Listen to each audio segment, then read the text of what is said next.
Assalamu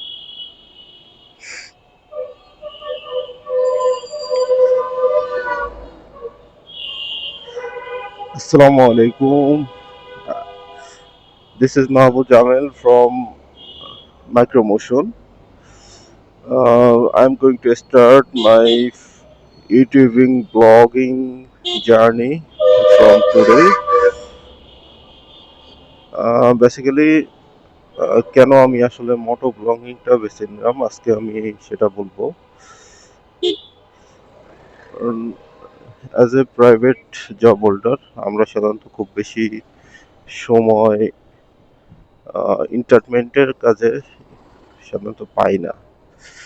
so আমার কাছে মনে হলো যে সবচেয়ে convenient way to start your something like different, মানে কিছু একটু করবো আর কি, সেই কথা চিন্তা করেই আসলে মনে হলো যে মোটো ব্লগিংটাই আসলে শুরু করি। এবং যেহেতু আমার একটা নিজের ভেহিকেল আছে, just like to wheeler, so আমার কাছে সবচেয়ে বেশি মনে হয়েছে যে এটাই কনভিনিয়েন্ট। এই জন্যই রাস্তাঘাটের অবস্থা খুবই বাজে, দেখতে পাচ্ছেন, এবং যথেষ্ট রিস্কিও বটে। এটা হচ্ছে আমাদের দেখতে পাচ্ছেন যে এটা আমাদের শফিপুরের রাস্তা, আনসার বিডিবি একাডেমি পাশেই দেখেন আনসার বিডিবি একাডেমি আছে। সকাল সকাল অফিসে যাওয়ার রাস্তা এটা, প্রচন্ড বিজি, প্রচন্ড রকমের ব্যস্ত শহর, ব্যস্ত রাস্তা, ঢাকা টাঙ্গাইল মহাসড়কের রাস্তা এটা।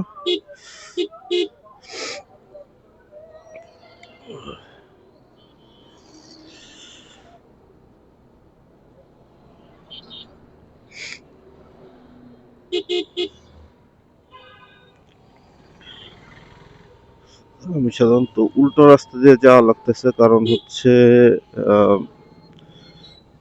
মানে কি বলবো, এই যে টার্নিংটা অনেক দূর থেকে টার্নিং নেয়, এবং আসলে এখানে নিয়মটাই এমন হয়ে গেছে যে উল্টো রাস্তা দিয়ে যাইতে হবে। হ্যাঁ, আর যদি আমি সোজা রাস্তা দিয়ে যাই তাহলে আমাকে আমার অফিসে যাইতে কমপক্ষে আরো 15 থেকে 20 মিনিট এক্সট্রা টাইম লাগবে। সো এই কারণে আসলে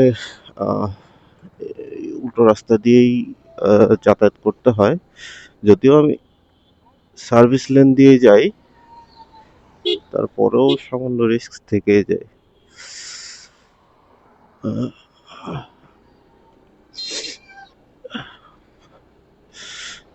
এটা প্রথম ব্লগ হওয়ার কারণে হয়তো কিছু ভুল ত্রুটি থাকতে পারে। আশা করা যায় আপনারা সুন্দর দৃষ্টিতে দেখবেন। আমার ব্লগে আপনারা মিউজিক ছাড়াই কন্টেন্টগুলো পাবেন। যতটা সম্ভব হয় ইসলামিক দৃষ্টিকোণ থেকে হারাম কিছুই আমার ব্লগে আশা করা যায় পাবেন না। আমার বাসা থেকে আমার অফিস খুব বেশি দূরত্ব না, অ্যারাউন্ড, যদি বাইকে আসি 10 থেকে 15 মিনিট সময় লাগে। আর যেহেতু একটু লেজি কিসিমের লোক আমি, সো এই জন্য একটু দেরিতেই সবসময় বের হই। দেখেন গাজীপুরের রাস্তাগুলা, কোনো নিয়ম নাই, কিছু নাই, প্রচন্ড ময়লা ধুলা বালি, এবং মাঝে মাঝে তো কনস্ট্রাকশনের পাথরও আপনার সার্ভিস লেন দিয়ে রেখে দেয়। অলমোস্ট চলেই আসছি।